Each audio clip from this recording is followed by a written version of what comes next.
Class 10th में actually अगर आप ध्यान से देखोगे तो ये मेरी बात सुन लो, 150 ऐसा क्वेश्चन है जो कि अगर आप PYQs 8 ईयर देखोगे, 10 ईयर देखोगे तो हर साल इसी के अंडर क्वेश्चन आपके एग्जामिनेशन में रन करते हैं। मैं एक मैथ टीचर हूं, मैं बहुत सारे बच्चों को पढ़ाता हूं, इवन ऑफलाइन भी पढ़ाता हूं और ऑफलाइन में 100 आउट ऑफ 100 मार्क्स भी दिलाया हूं।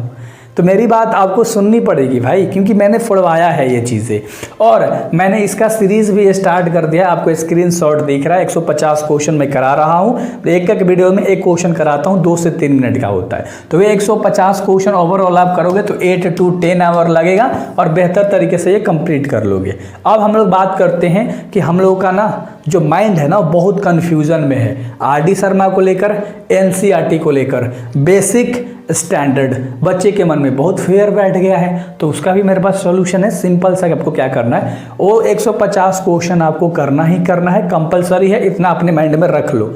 क्योंकि यार आपके ओवरऑल 80 to 90 मार्क्स तो मैं यूं ही दिला दूंगा उसी 150 क्वेश्चन से, क्योंकि वो पेपर लीक वाले क्वेश्चन है। आगे हम लोग अगर बात करें तो हर बच्चे का ना NCERT कंप्लीट ही होता है CBSE में, मैं जहाँ तक जानता हूँ, है ना। कुछ बच्चे होते हैं जो कि ये नहीं कंप्लीट करते, केवल इंपॉर्टेंट क्वेश्चन के चक्कर में होते हैं। तो इसलिए मैंने ये दोनों चीज़ें तैयार करके रखी है, ठीक है। तो NCERT आपको अच्छे तरीके से कंप्लीट करनी है, एक बार कंप्लीट करना है, एक बार अच्छे ढंग से कंप्लीट करना, उसके बाद इसके इंपॉर्टेंट क्वेश्चंस लगा लेना।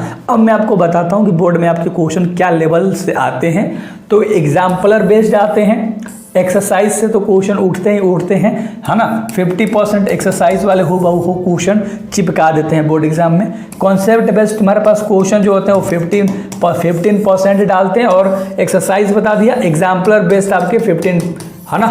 तो ओवरऑल 80% आपके ना दिखाई देते हैं सामने से कि ये 80% मेरे क्वेश्चन NCERT के हैं। जो 20% आपको क्वेश्चन नहीं दिखाई पड़ते, ये थोड़ा सा ना चैप्टर के डेप्थ में जाकर चीज़ें उठाई जाती हैं, याद रखना। हाँ, और अगर जो बंदा RD शर्मा लगा लिया है उसके लिए कोई दिक्कत नहीं है, उसने बवाल मचा रखी है एग्जामिनेशन में। पीछे ईयर भी मैंने कराया था ऑफलाइन में, ऑनलाइन में तो नया हूँ भाई, तुम्हें भी पता है, बट एक्सपीरियंस अलाउड है, इतना याद रखना। तो RD शर्मा मैंने कराया था, है ना। तो जो लोग भी NCERT पे डिपेंड थे तो उनका ओवरऑल 80 मार्क्स आया था, 82 आ गया था, है ना, 78 आ गया था। तो 82 आ गया था, मेरा कहने का मतलब है कि NCERT से भी करके 100 आउट ऑफ 100 लेकर आ सकते हो। बस आपको समझना है, डेप्थ तक थोड़ी सी कॉन्सेप्ट को समझना है और बस क्वेश्चन प्रैक्टिस करनी है, दैट्स इट, आपका आ जाएगा। लेकिन कुछ लोग RD शर्मा लगाते हैं, थोड़ा सा कॉन्फिडेंस बिल्ड होता है, क्वेश्चन बनाने का जो तरीका होता है वो पता लगता है और थोड़े से कॉन्सेप्ट डेप्थ में समझ में आते हैं।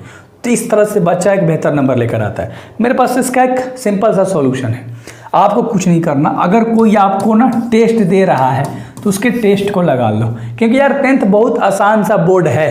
मैंने कहा 80% क्वेश्चन हूबहू दिखाई देंगे, जैसा आप डेली पढ़ रहे हो, जैसा आप डेली क्वेश्चंस अटेम्प्ट कर रहे हो, बना रहे हो, सेम हूबहू इसी तरह से क्वेश्चंस होंगे, बनाने में कोई दिक्कत नहीं होगी। तो 80 मार्क्स तो तुम्हारे फिक्स हैं।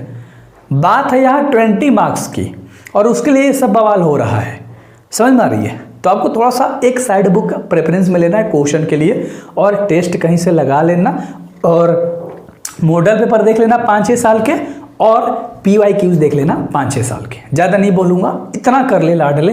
98 नंबर, 98 मार्क्स कहीं नहीं जाएगा।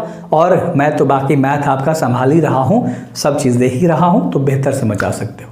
और कौन से सब्जेक्ट में क्या मटेरियल चाहिए मैं सब दे सकता हूँ। सो कॉमेंट खाली है, भर दो, क्या चाहिए मैं आपको दूंगा। बेस्ट ऑफ लक, उम्मीद है सब्सक्राइब करोगे, भूलना मत।